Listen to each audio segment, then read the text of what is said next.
नमस्कार दोस्तों, मेरा नाम है मुकेश और स्वागत है आपका अपने YouTube चैनल में।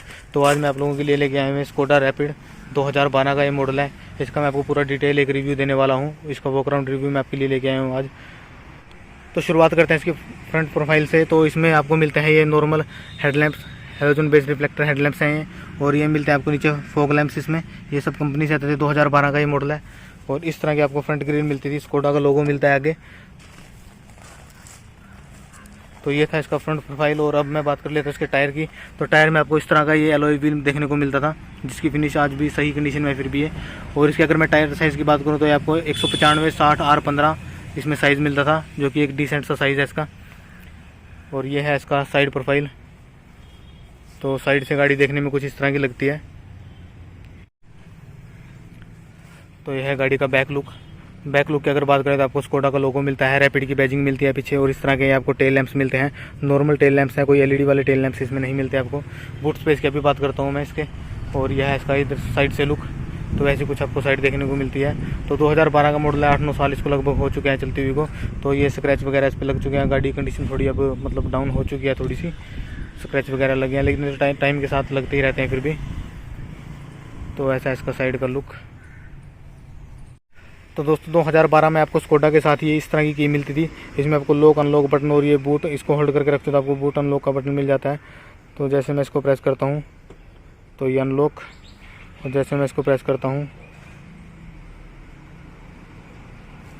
तो ये लॉक हो जाती है। और अगर मैं इस बटन की बात करूँ तो इससे डिग्गी ओपन होती है इसकी, वो भी मैं आपको एक बार करके दिखा देता हूँ। तो जैसे मैं इसको होल्ड करके रखता हूँ तो इसका बूट ओपन हो जाता है। तो दोस्तों अभी मैं अपनी गाड़ी का आपको बूट स्पेस दिखा देता हूँ। तो इतना बूट स्पेस आपको इसमें मिलता है। लगभग 460 लीटर का आपको इसमें बूट स्पेस मिलता है, जो कि काफ़ी ज़्यादा बड़ा बूट स्पेस इस गाड़ी में आपको ऑफर किया जाता है।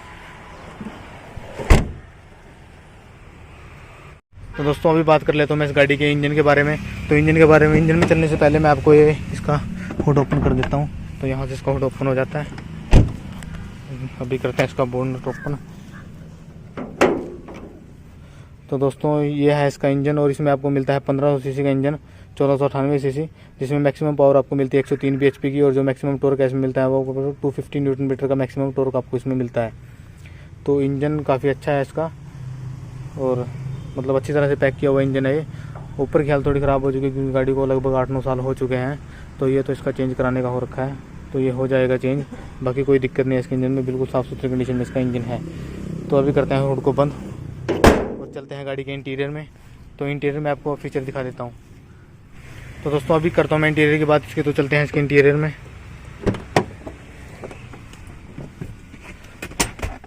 तो आपको ऐसा कुछ इसका इंटीरियर देखने को मिलता है।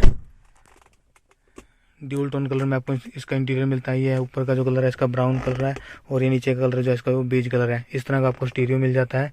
इस तरह के एसी वेंट्स का डिज़ाइन मिलता है इसमें। इस तरह का आपको स्टीयरिंग व्हील मिलता है। तो काफ़ी अच्छा स्टीयरिंग व्हील है, सॉफ्ट लेदर का यहाँ पे यूज़ किया गया है स्टीयरिंग पे। एयर बैग की बैजिंग आपको 2012 में भी स्कोडा दे देती थी। एयर बैग आपको मिलता है इसमें, और ये को ड्राइवर के लिए आपको एयर बैग मिलता है। और ये जो है ये एक आर्म रेस्ट, ये भी कंपनी से आता था।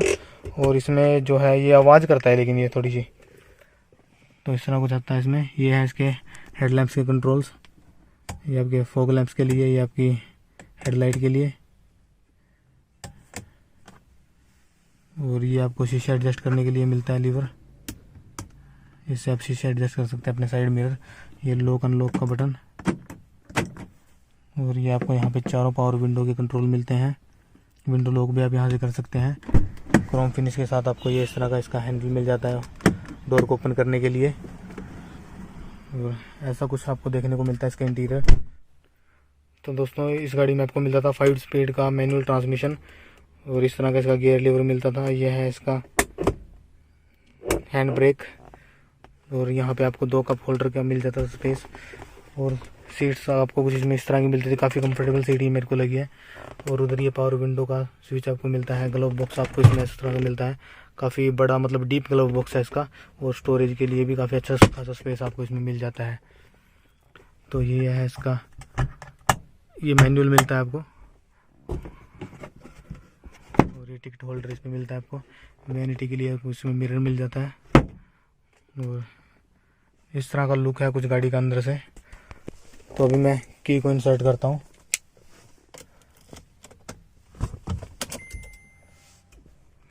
तो इस तरह का आपको इसमें इंस्ट्रूमेंटल क्लस्टर गाड़ी का मिल जाता था। इस तरह का डिज़ाइन मिलता था आपको एसी वेंट्स का। इसके ऊपर क्रोम फिनिश मिल जाती है, तो देखने में अच्छा लग रहा है ये भी। तो दोस्तों 2012 मॉडल स्कोडा में आपको मिल जाता था ये ऑटोमेटिक एसी। यहाँ से आप फैन स्पीड को इंक्रीज़ कर सकते हैं और कम कर सकते हैं। यहाँ पे एसी का टेम्परेचर सेट कर सकते हैं। तो अभी बात कर ले तो मैं इसकी एमआईडी के बारे में। तो एमआईडी में आपको ये मिलता है इसका ये टैकोमीटर जो होता है, इसका आरपीएम मीटर, और इधर मिलता है आपको स्पीड वाला मीटर। तो इसमें आपको फ्यूल का मीटर नहीं मिलता। इसमें फ्यूल की रेंज आपको गाड़ी दिखाती है, जैसे इसमें 75 लिखा होता है, 75 किलोमीटर और गाड़ी चल सकती है। तो ऐसे कुछ आपको इसमें फीचर मिल जाता था उस टाइम स्कोडा 2012 में। तो चलिए दोस्तों, अब मैं दिखाता हूँ आपको पीछे का स्पेस इस गाड़ी का और क्या क्या आपको फीचर मिलते हैं इस गाड़ी में पीछे। तो पीछे आपको मिलता है इस तरह का एक क्रोम हैंडल की फिनिश आपको मिल जाती है, और ये पीछे की पावर विंडो मिलती है आपको। तो इस तरह का एसी वेंट आपको पीछे दिया गया है। तो ये भी एक इसमें सही चीज़ है कि पीछे जो पैसेंजर बैठते हैं उनको गर्मी थोड़ी कम लगती है, क्योंकि एसी वेंट इसमें पीछे दिया गया है।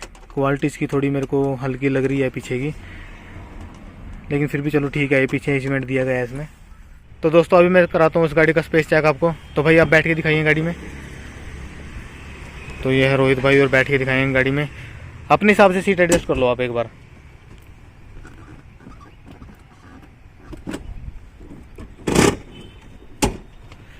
तो ये आपकी ड्राइविंग पोजीशन है। तो आपको इस तरह का इसमें ये लेग रूम इतना मिल जाता है, और हेड रूम भी भाई को थोड़ा थोड़ा मिल रहा है, क्योंकि भाई की हाइट भी लगभग 6 फुट के करीब है। तो रोहित भाई पीछे आओ, पीछे बैठ के दिखाओ आप एक बार कितना स्पेस इसमें मिलता है।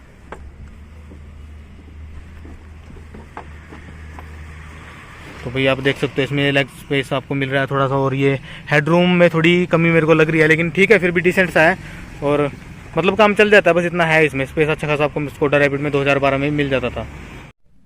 तो दोस्तों 2012 स्कोडा रैपिड में आपको कुछ अच्छे फीचर भी मिल जाते थे, जैसे कि ये है इसका एक फीचर। तो इसमें आपको स्टीयरिंग ये टिल्ट और टेलीस्कोपिक दोनों मिल जाता था। ये देखो टेलीस्कोपिक बेस का स्टीयरिंग। तो ये इस तरह के आपको कुछ फीचर 2012 मॉडल इसमें स्कोडा रैपिड में मिल जाते थे, जो कि आज की गाड़ियों में भी कंपनियां बहुत ही कम देती हैं। तो इस तरह के कुछ फीचर के लिए स्कोडा जानी जाती है, और ड्राइवेबिलिटी भी इस गाड़ी की अच्छी है। तो दोस्तों अगर मैं 2012 मॉडल के हिसाब से इस गाड़ी की बात करूँ तो इसमें फ़ीचर भी आपको सही मिलते थे, और ये गाड़ी भी चलाने में इसकी ड्राइवेबिलिटी जो है वो बहुत अच्छी गाड़ी है ये। और स्कोडा जानी इसलिए जाती है कि गाड़ी जम के चलती है। और माइलेज वगैरह की बात करने वाला हूँ, इसके ओनरशिप एक्सपीरियंस में इसकी बात करेंगे। माइलेज वगैरह की ओनर से पूछेंगे उनको कोई दिक्कत आई है इसमें, नहीं आई है अभी तक, कैसी गाड़ी इनको चलने में लगी है। लेकिन ओवरऑल मैंने भी थोड़ी गाड़ी चलाई है, तो ये बहुत अच्छी मेरे को गाड़ी लगी, और जम के चलती है। मतलब इसका ये है कि चलाने में बहुत अच्छी गाड़ी है, और अब पिकअप वगैरह इसका सब कुछ डिसेंट है। और ये अगर आप देखें तो ये लगभग 8-9 साल में 2 लाख प्लस चल चुकी है। 2,11,504 किलोमीटर ये गाड़ी अभी तक ड्राइव हो चुकी है। तो इसमें मेरे को नहीं लगता कि अभी तक कोई दिक्कत आई है, कोई इतनी मतलब मेजर प्रॉब्लम यही है। छोटी मोटी जो नॉर्मल सर्विस वगैरह होती रहती है, उसमें पार्ट चेंज वगैरह जो छोटे मोटे होते रहते हैं वो हो चुके हैं इसके, लेकिन इसमें दिक्कत अभी तक कोई नहीं आई है गाड़ी में। तो बहुत सही मेरे को ये गाड़ी लगी। और अगर आप इस गाड़ी को आप सेकेंड हैंड मार्केट में देख रहे हैं तो आपके लिए एक अच्छा ऑप्शन हो सकता है, क्योंकि ये जो स्कोडा रैपिड है या VW की गाड़ियों की मैं बात करूँ लगभग सेम सी होती हैं ये। तो इनकी बात करूँ तो इनकी रीसेल वैल्यू बहुत कम होती है सेकंड हैंड मार्केट में। अब जैसे 9-10 साल पुरानी गाड़ी हो चुकी है, लगभग 9 साल पुरानी, तो आपको बहुत ही ज़्यादा कम कीमत में मिल सकते हैं। तो ऑप्शन अच्छा भी हो सकता है। लेकिन जब भी आप गाड़ी लें तो आप गाड़ी का आप ये मीटर टेम्पर ना हो, कुछ इन बातों को ध्यान रखें। गाड़ी का इंजन कैसा है, कंडीशन कैसी है गाड़ी की, उस हिसाब से आपको गाड़ी लेनी है। सेकंड हैंड मार्केट में ये मिल जाती है, बड़ी इजीली मिल जाती है मार्केट में, और रेट भी इसका काफ़ी कम होता है सेकंड हैंड मार्केट में। तो ऑप्शन तो बहुत अच्छा है इन गाड़ियों को लेने के लिए। अगर आपका बजट 2.5-3 या 4 लाख रुपए तक है तो इस बजट में आपको एक बड़ी गाड़ी का मज़ा आप ले सकते हैं, रादर दैन छोटी गाड़ी पे जाने से। तो अच्छा है ये भी एक मतलब गाड़ी आप ले सकते हैं ठीक ठाक कंडीशन में। अगर आपको कोई गाड़ी मिलती है तो आप ले सकते हैं, इसका चलाने का मज़ा भी इन गाड़ियों का अलग है, और कम बजट में आप अच्छी गाड़ी मतलब रख सकते हैं। तो सही है, बस ये अच्छी है और ठीक लगी मेरे को। तो ओवरऑल ये गाड़ी सही लगी। तो अगर आप इसको सेकंड हैंड मार्केट में देखना चाहते हैं तो आप देख सकते हैं, कोई इतनी मेजर प्रॉब्लम वाली बात नहीं है। लेकिन आपको सर्विस रिकॉर्ड इसका जरूर चेक करना है, क्योंकि इनके जो गाड़ियों के पार्ट वगैरह होते हैं वो पार्ट वगैरह इसके काफ़ी महंगे होते हैं। लोग इनको ले तो लेते हैं, लेकिन जब इनको मेंटेनेंस की बात आती है तो काफ़ी मोटा खर्चा ये गाड़ियाँ करा देती हैं। तो आप जब भी लें गाड़ी को सोच समझ कर ही उठाएँ। तो आज की वीडियो में दोस्तों बस इतना ही। होप ये आपको वीडियो अच्छा लगा होगा। तो वीडियो अगर आज आपको अच्छा लगा तो वीडियो को लाइक करें, शेयर करें, कमेंट करें। चैनल पर नए हो तो चैनल को सब्सक्राइब करें। वीडियो देखने के लिए आपका धन्यवाद। Thank you so much.